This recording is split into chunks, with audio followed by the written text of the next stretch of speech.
16 de octubre del 2019. ¿Qué tal? Muy buenos días. Bienvenidos a su programa Contacto Directo. Empezamos revisando quiénes son hoy nuestros invitados. Nos acompañan Andrés Páez, el líder del movimiento Nosotros, ex candidato a vicepresidente de la República.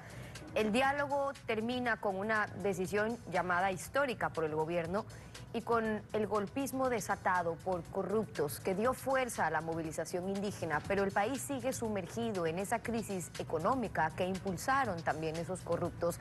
¿Hacia dónde va el país? Lo vamos a analizar.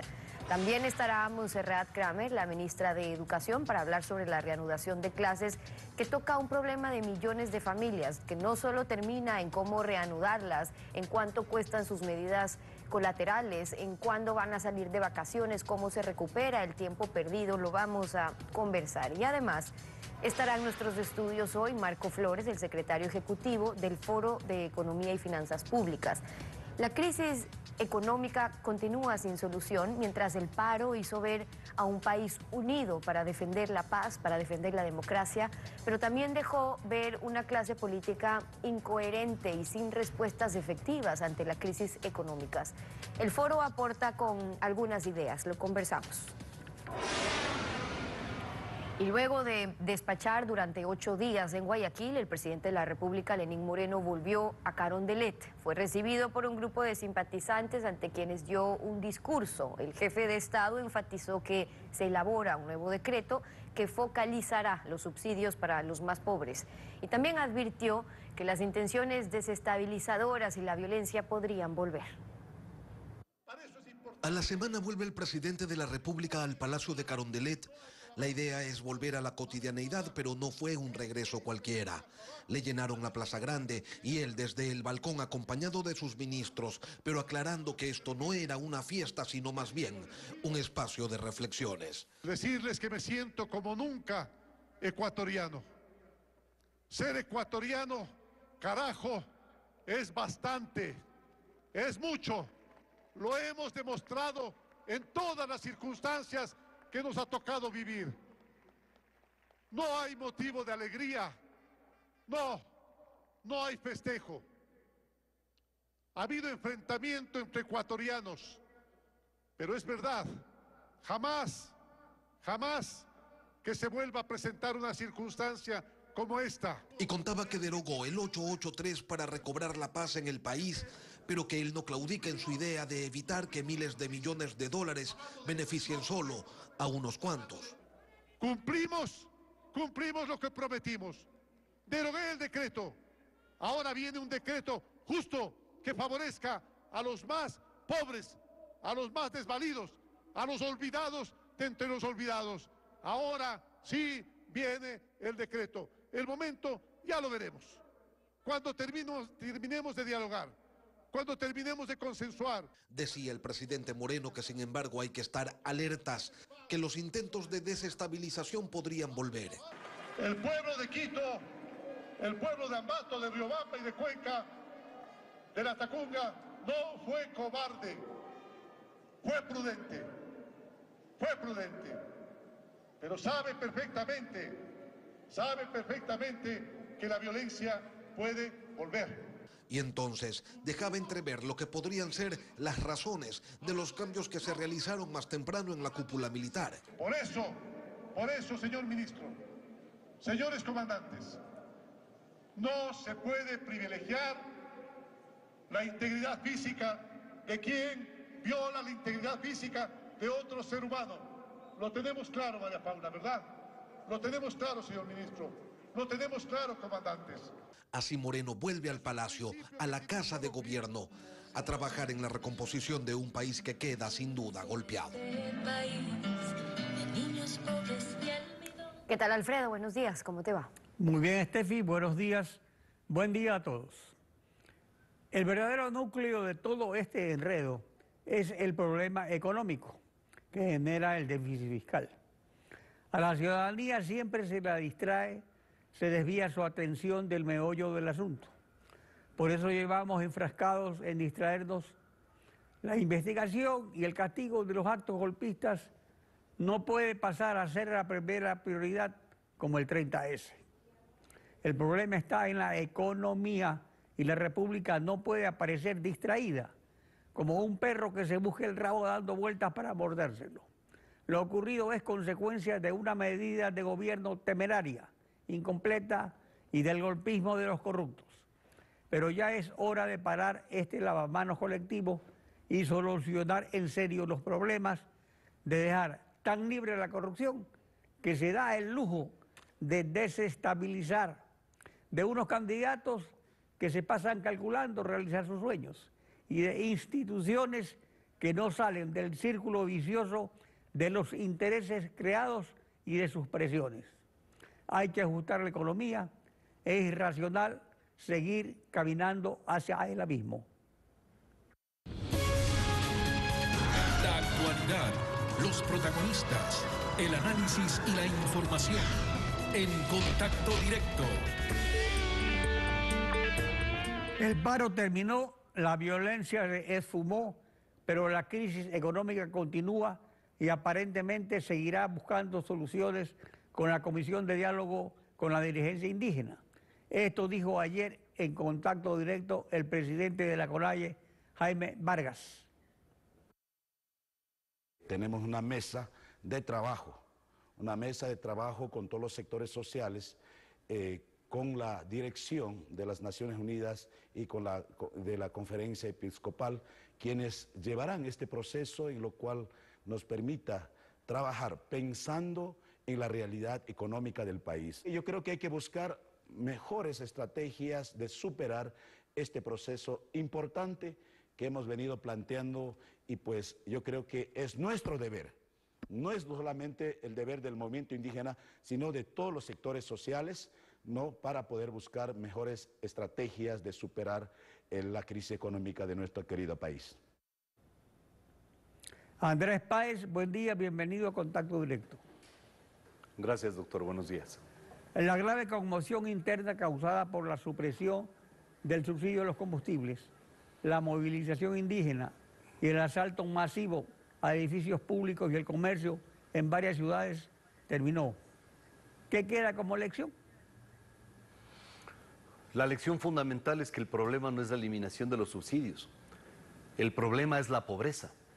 El problema es que una vez más se le endosa a las familias ecuatorianas el costo de la crisis. El problema es que hay un gobierno que incrementa $1.000 millones de gasto corriente y que ahora busca desde el bolsillo de las familias ecuatorianas resolver esa crisis.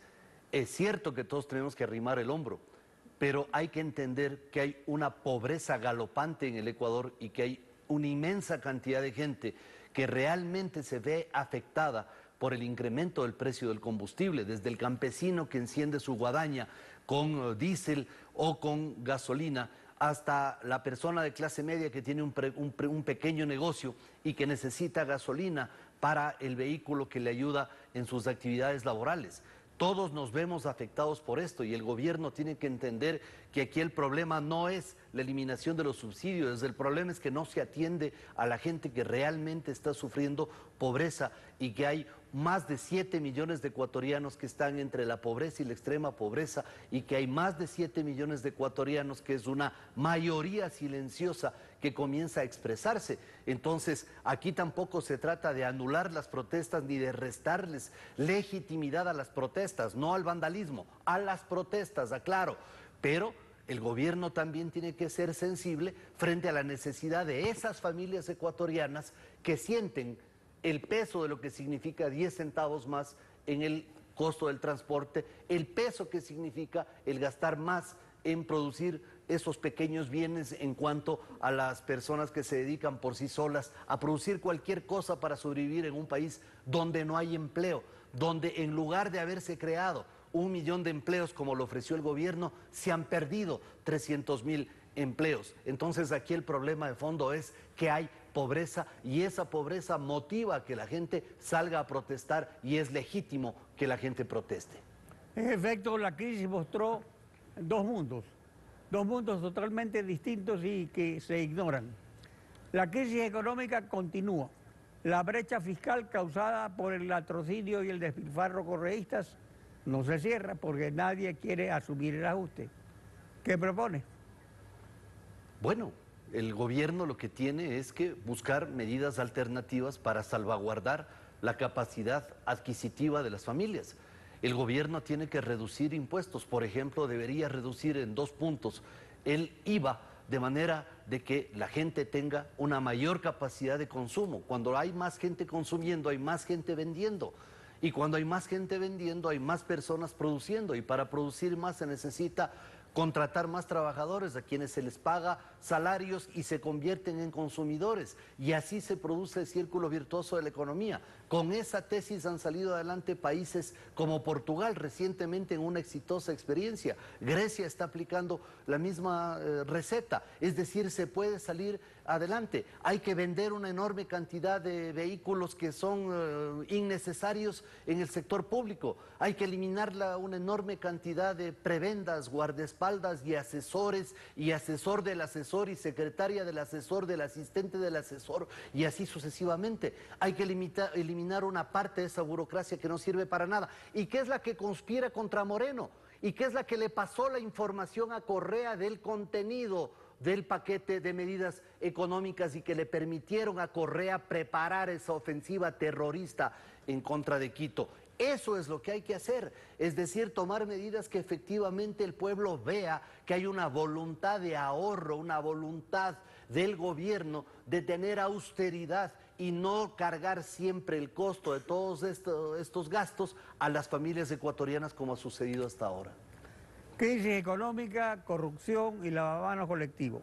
Los problemas del país están bien identificados hace rato, pero no se avanza. La recuperación de lo robado, por ejemplo, y la lucha contra la corrupción se quedan en denuncia, pero la Comisión Internacional anunciada por el presidente Lenín Moreno quedó en una comisión disminuida que solo es asesora del Ejecutivo. La Asamblea se lavó las manos solamente recomendando que se haga una comisión y después no le hizo seguimiento al asunto. Y ahora denuncian que los corruptos quisieron dar un golpe de Estado. ¿Qué hay que hacer para cumplir el mandato de la consulta popular contra la corrupción? Es doloroso que el gobierno no haga la menor tarea para poder recuperar parte de los 70.000 millones de dólares que se robaron durante la década saqueada.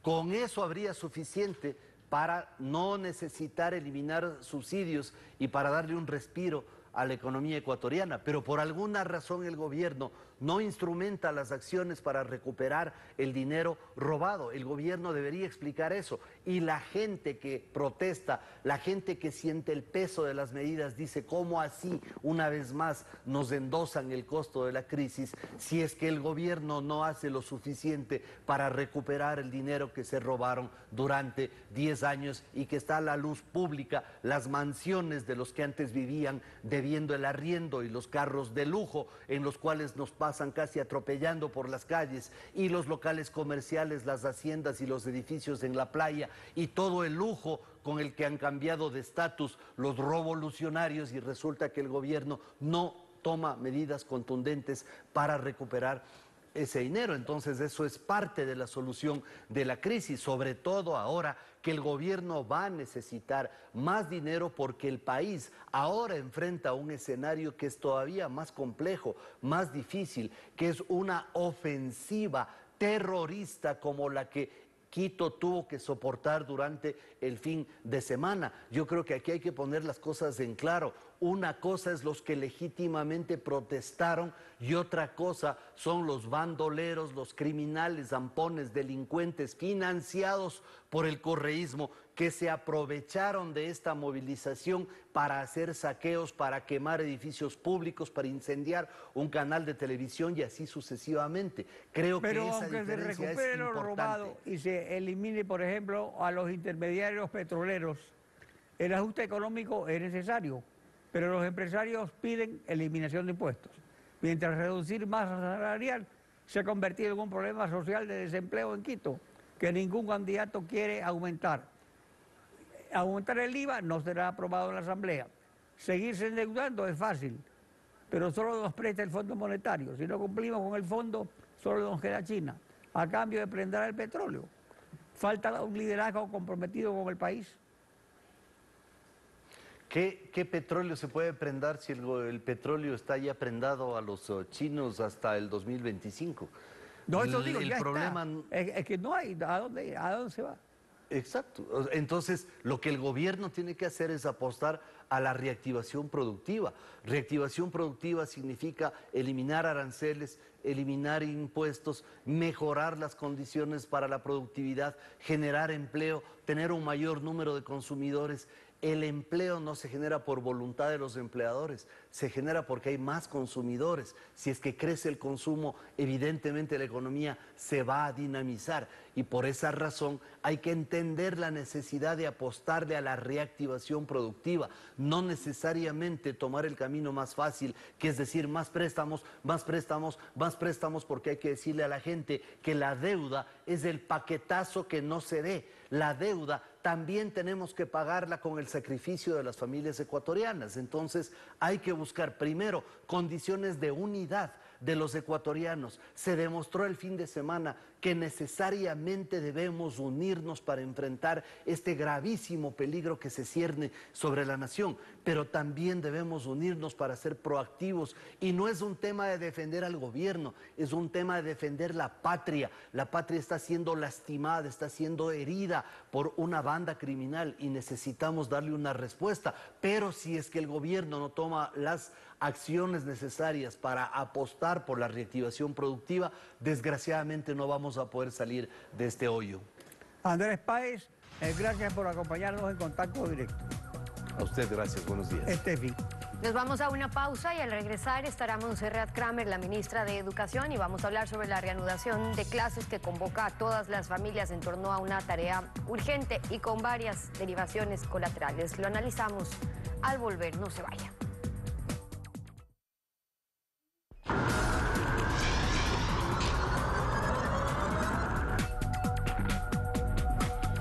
Montserrat Kramer, ministra de Educación, bienvenida a Contacto Directo.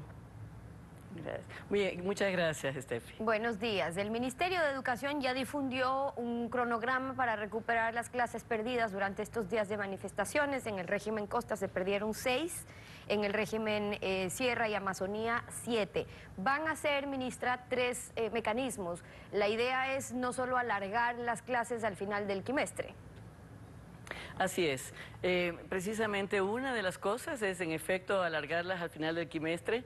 Cabe anotar que nosotros, cuando planificamos clases, siempre dejamos unos días para cualquier eventualidad y en este caso serán esas. 2 días, como bien se mencionó, para la costa y 3 para la sierra. Por otro lado, se hará el trabajo autónomo en los hogares y aquí quiero aclarar que ese trabajo autónomo no debe ser nunca de contenidos nuevos, sino más bien de refuerzo y de apoyo. No queremos tensionar y recargar de responsabilidades a las familias tratando de ayudar a sus hijos en conocimientos que en este momento se imparten en el aula y se deben impartir en el aula. Y tampoco se recuperarán clases los sábados y horas extras entre semana, precisamente para tratar de volver a la paz, a que haya unión, a que haya momentos de esparcimiento, a que continúen con sus rutinas de desarrollo profesional, personal y familiar. Entonces, con esos días y también con los de aprendizaje autónomo, con las tareas en casa, ya vale por 2 días y restarían esos 2 y 3 dependiendo del régimen para completar los días perdidos. Vale la pena decir porque ese es uno de los saldos de una paralización del país, es decir, lo que les toca también a los chicos y a las familias adaptarse cuando hay una paralización de ese tipo. ¿Cuáles fueron las afectaciones, ministra, en planteles educativos? ¿Qué saldos tuvieron? Porque las universidades Salesiana Católica, la Escuela Politécnica Nacional, la Central del Ecuador, fueron establecimientos que funcionaron como refugios y como zonas de paz. ¿Cómo quedaron? Afortunadamente, debo decir que nuestras instituciones educativas no han sido lesionadas. Sí hemos tenido unos intentos de robo, por ejemplo, en el Distrito Metropolitano de Quito 5, en laboratorios y bares, ya está todo restituido. Ha habido algunos intentos de reunión alrededor, en las zonas aledañas a las instituciones educativas, pero todo ha estado bajo control. Hemos contado con la protección de las fuerzas de seguridad y pudimos iniciar clases con mucho entusiasmo de parte de los estudiantes, de los docentes, y hemos vuelto a la normalidad. Sobre esos incidentes que se dieron, ¿tienen reportes de seguridad o cámaras? Digo, porque ahora que tendrán las autoridades que investigar quiénes no estuvieron solo protestando, sino que entraron a destruir o a robar, porque desde la Subsecretaría de Educación de Quito sí reportaron estos robos a los que usted me imagino se refiere, que fueron en bares, en insumos de oficinas, materiales de laboratorios, en distritos como La Delicia, el centro, el norte. ¿Tienen reportes de eso? ¿Quiénes fueron? Sí, tenemos reportes de eso, ya están en proceso y se está haciendo el seguimiento regular de lo que sucedió. Y en cuanto a la participación de los jóvenes o de los estudiantes en estas protestas desde colegios o universidades, ¿hubo involucramiento? Afortunadamente, debo decir, y nos sentimos muy orgullosos realmente de cómo el ámbito educativo, a nivel de educación, de todo el Sistema Nacional de Educación, porque también debemos incluir a educación superior, se portó de una manera absolutamente responsable frente a esta situación. Nuestros estudiantes también han estado enfocados en sus trabajos autónomos, han estado, por supuesto, muy participativos, pero de una manera totalmente pacífica, no pasiva, y eso hay que aclararlo, porque muchas veces en nuestro país se confunde la búsqueda de la paz con la pasividad. Y en ese sentido debo decir que más bien han trabajado los chicos de manera autónoma y nuestros docentes han aprovechado para subir a plataforma, nuestra plataforma llena de recursos tecnológicos y didácticos y de evaluación, ha prácticamente colapsado de la cantidad de visitas que hemos tenido y eso por supuesto nos da una gran satisfacción. La escuchábamos decir que ahora será importante la reconstrucción de los tejidos sociales. Con todo lo que hemos evidenciado en el país, es claro que la educación es la mejor arma que tenemos para cambiar lo que tanto hoy estamos criticando. Y para eso es importante también descontaminar la educación de las ideologías partidistas que han impregnado, sino que en libertad los jóvenes puedan aprender, que puedan saber escoger. ¿Cómo están corrigiendo eso?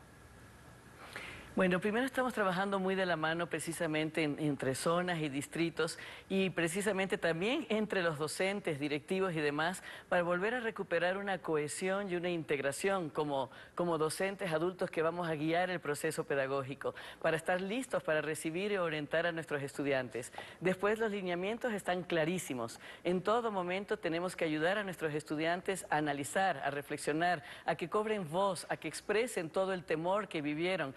Las preguntas que tienen demasiadas preguntas. Ellos no han vivido nunca lo que hemos vivido en estos días y creo que todo el Ecuador no lo había vivido nunca y es necesario que ellos lo comprendan desde varias fuentes. Desde fuentes, por supuesto, de la historia, pero también el análisis de los medios, por fin tratar de validar la información, cuál información es válida, digna de analizarse, cuál no, por qué se emiten determinados mensajes, qué intereses hay detrás, cuál sería la respuesta, cuál sería la solución, es decir, una verdadera educación para la ciudadanía. También queremos recordar que estamos tratando de transformar el modelo pedagógico y entender que el aprendizaje y la enseñanza no es solamente en el aula.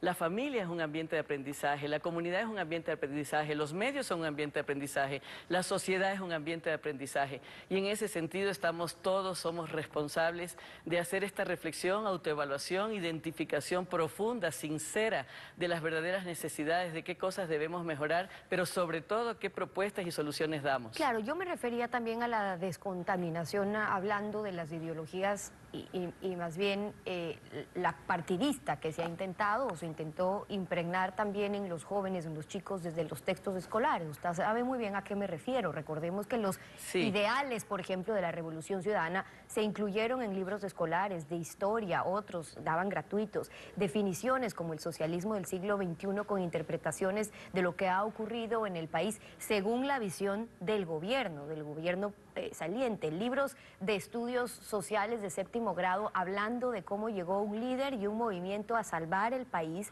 de cómo el socialismo del siglo XXI ha incrementado las alternativas a favor de la calidad de vida. ¿Qué hicieron con todas esas injerencias? Y digo porque si bien hay quienes así lo consideran, otra cosa es que el Estado, a través de sus textos o en acuerdos para los textos que van mañana a revisar los chicos, tengan la interpretación de un gobierno sobre lo que ha ocurrido en la historia, porque eso también trae sus implicaciones. Por supuesto, recordemos que cuando yo asumí, precisamente mi primera gestión fue precisamente revisar el currículo palabra por palabra. Lo hicimos con incluso la mesa de valores que está instalada en Guayaquil, pero que tiene una amplia representatividad nacional y de una manera incluso muy técnica y figurativa. Pusimos en pantalla todas nuestras destrezas con criterio de desempeño, nuestros indicadores de evaluación, los contenidos que estaban en el currículo, sobre todo y predominantemente en el área de sociales. O sea que hubo mucho que sacar, ministra, hubo mucho que sacar, había esa injerencia en los textos más que escolares. Mucho que, digamos que no es que mucho que sacar, pero sí había que cambiar sobre todo el enfoque y el lenguaje. Con eso quiero decir que sí había un sesgo precisamente en cómo se denominaban ciertas etapas históricas, adjetivos que se utilizaban varias veces, palabras que estaban totalmente relacionadas a posturas políticas. Y todo eso fue absolutamente revisado y se hizo un currículo que sea lo más alimentado de las diferentes fuentes y perspectivas de la propia historia y realidad nacional. Eso lo hicimos con toda la comunidad, precisamente como menciono, con la mesa de valores. A partir de esa revisión curricular, y que justamente por eso detuvimos, como recordarán, la emisión de los módulos pedagógicos y procedimos más bien a revisar, porque ya no nos dio el tiempo para continuar con la otra línea, hicimos un diálogo con las editoriales, revisamos los textos escolares y todos los textos que están ahorita en la sierra, en el ciclo sierra, están ya fueron reimprimidos, pero están totalmente revisados a partir de esta alineación con el currículo. Y por otro lado, tanto en zonas como en distritos tienen la disposición muy directa de vigilar que no haya ningún tipo de adoctrinamiento ni sesgo en las aulas, que haya un trabajo de análisis, de reflexión, de argumentación, donde los estudiantes puedan de verdad evaluar situaciones, porque también tenemos que salir del modelo pedagógico de solo contenidos y aprender y enseñar a evaluar situaciones para tomar decisiones correctas. Algunos de los retos que tienen todavía ahora. Montserrat Kramer, la ministra de Educación, acompañándonos hoy en Contacto Directo. Muchas gracias por haber estado con nosotros. Gracias. 7:31. Tenemos que ir a una pausa. Al regresar nos espera Marco Flores, el secretario ejecutivo del Foro de Economía y Finanzas Públicas. El foro aporta ideas a la solución del problema principal de las familias ecuatorianas que están inmersas también en una crisis económica. Una pausa y volvemos con eso. No se vaya. El país está sumergido en la crisis económica. Ese es el problema de fondo. Y a propósito de resolverlo, se eliminó el subsidio a los combustibles. Al respecto, el vicepresidente Otto Sonnenhorster precisó lo siguiente. Veamos. Si retrocedemos, lo único que peligra es la dolarización y la estabilidad de todos los ecuatorianos. El gobierno tuvo que escoger entre los subsidios y la dolarización. ¿Qué significa para el Estado ecuatoriano llegar a fin de mes y no tener con qué pagar? Y ya no tener espacio de endeudamiento. Y no tienes moneda propia. ¿Qué significa para el Estado ecuatoriano eso? Nosotros estamos haciendo lo responsable, lo correcto, pensando en el país. Además, perdóneme, pero hay que ir a media clase de economía para entender que los subsidios de combustibles fósiles no han sacado a nadie de la pobreza. Marco Flores, secretario ejecutivo del Foro de Economía y Finanzas. Buen día, bienvenido a Contacto Directo. Buenos días, a sus órdenes, doctor. Un saludo para usted y su audiencia. El domingo 13 de octubre, Día del Diálogo, el foro sugirió mantener la eliminación del subsidio de los combustibles, pero compensando sus efectos con medidas de política económica. Esto aún se puede hacer en el nuevo decreto ejecutivo. ¿Qué propone como compensaciones? Por supuesto que se puede hacer, pero brevemente comento lo que usted acaba de pasar. Mire, este cuadro que está aquí son los indicadores que publica el Banco Central del Ecuador. Yo le quiero decir a la ciudadanía que no hay razón alguna para pensar que la dolarización está en peligro. Ni ha estado ni está, y no es cierto. 20 años dura la dolarización, se defiende muy bien, hay que dejarle tranquila. Quien quiera que desee debatir podemos hacerlo, este no es el momento para hacerlo, pero aquí están los indicadores que prueban lo contrario. Y creo que es negativo que se señale este tipo de cosas que está señalando el señor vicepresidente. En cuanto a qué es lo que se puede hacer, doctor, hace un momento escuché la entrevista al doctor Andrés Páez y no puedo menos que suscribir plenamente lo que él ha dicho. El secreto aquí es la reactivación económica. Un punto, doctor, de crecimiento del PIB significan 1.100 millones de dólares. El gobierno se ha endeudado en 11.000 625 millones de dólares este gobierno en bonos en los mercados internacionales y ha dedicado a cubrir el déficit 11.572 millones. Dicho de otra manera, todo el endeudamiento en su totalidad ha servido exclusivamente para financiar el déficit. Lo que nosotros proponemos es que parte de ese endeudamiento sirva para fondear medidas de reactivación económica. Hace unos días, y usted también los recibió, el Foro de Economía emitió un nuevo comunicado señalando una docena de medidas que sugerimos al gobierno para reactivar el proceso Primero productivo. sobre la cuestión que el Foro propone respecto a liberar el petróleo ignorado como parte de la reestructuración de la deuda con China. Se supone que esto ya lo ha propuesto el gobierno porque ya lo anunció desde hace más de un año y China que no lo acepta porque el petróleo es una garantía real. ¿A cambio de qué lo aceptará China? Si a este paso el Ecuador pronto podría perder su capacidad de pago. A cambio de lo que usted acaba de decir, porque por el camino que va el Ecuador corre el serio riesgo de entrar en un nuevo default. Y lo que estamos diciendo no es que no queremos pagar, sino que nos permitan generar las condiciones para poder pagar. Y no se puede pagar si no hay crecimiento económico. Y no solamente hay que renegociar la deuda con China, hay que renegociar toda la deuda comercial. Pero hay que empezar por China como lo han hecho otros países. Tampoco se ha intentado hacerlo. Y el gobierno tiene que insistir en esto porque son pocas las oportunidades de salida que tiene el Ecuador si no toma lo que está a la mano. Hay que sentarse con los señores chinos y pedirles plazos más largos y tasas de interés mucho más realistas en función de la garantía que reciben con petróleo. Mientras el resto de países de la región se han endeudado con China al 3 y al 4%, nosotros estamos pagando hasta el 8%. Entonces hay que insistir en esa renegociación y el gobierno puede hacerlo. No creo que China, que ha renegociado con otros países ahora mismo y en peores condiciones que el Ecuador, se niegue y desee aplastar a un pequeño país. Yo creo que la geopolítica y la ayuda del gobierno americano y del propio Fondo Monetario puede ser muy importante.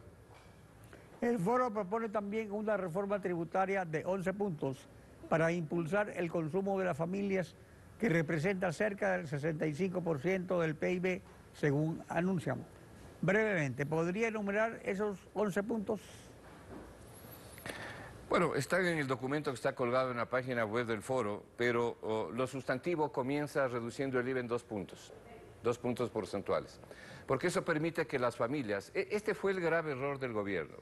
Mire, el subsidio a los combustibles no tiene sostenimiento, es decir, es un subsidio realmente negativo para el Ecuador. Acaba de salir un estudio del BID que prueba que $1 de subsidio por la vía de los combustibles tiene un costo para el país de hasta $20.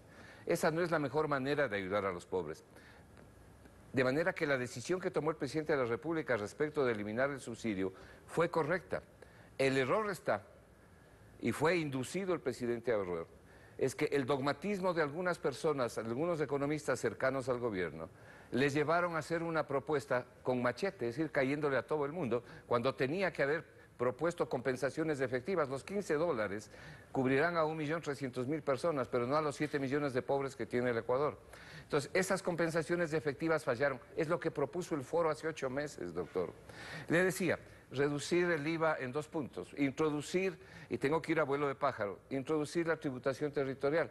Si el SRI se ha pasado diciendo desde la época del señor Orlando que hay 30.000 millones de dólares de ecuatorianos afuera, la forma de traer los recursos al Ecuador, que deseen hacerlo, es a través de la introducción de la tributación territorial, que no es otra cosa que cobrar impuestos que son generados en el Ecuador, pero no cobrar impuestos que son generados en el exterior, porque tampoco los cobra ahora el SRI. Pero en el paquete que va a enviar a la Asamblea, sin embargo, propone un impuesto por los que traen el dinero. ¿Quién lo va a traer en esas condiciones, pagando impuestos? Nadie, pues. Nadie. Y lo que va a pasar es que van a ahuyentar mucho más las inversiones, sin duda alguna.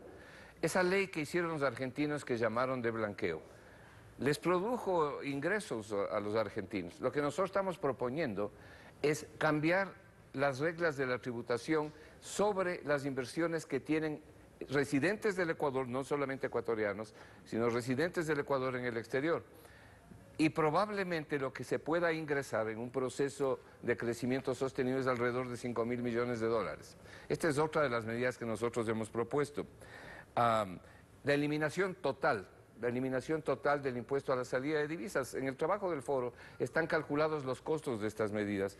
La eliminación total del anticipo de impuesto a la renta, que es una verdadera barbaridad. Para fondear estas medidas, hemos propuesto reducir el presupuesto del Estado en un año en 10%, sin considerar a los 5 sectores sociales. El 10% del presupuesto del Estado le ahorra al país 3.100 millones de dólares actualmente. Si no consideramos a los sectores sociales para no afectarlos, restamos 1.000 millones, entonces el ahorro es de 2.100. Necesitamos fondear 2.700 millones para hacer lo que estoy diciendo. Nos faltan todavía 600. Esos 600 salen de la propia reactivación económica, como ocurrió ya en el año 2017, cuando el IVA cayó del 14 al 12. Pero además hay otras medidas que nosotros estamos proponiendo. De manera que el fondeo de las medidas... La verdad es que las ideas sobran, el tiempo apremia y la paciencia se acaba. Marco Flores, gracias por participar.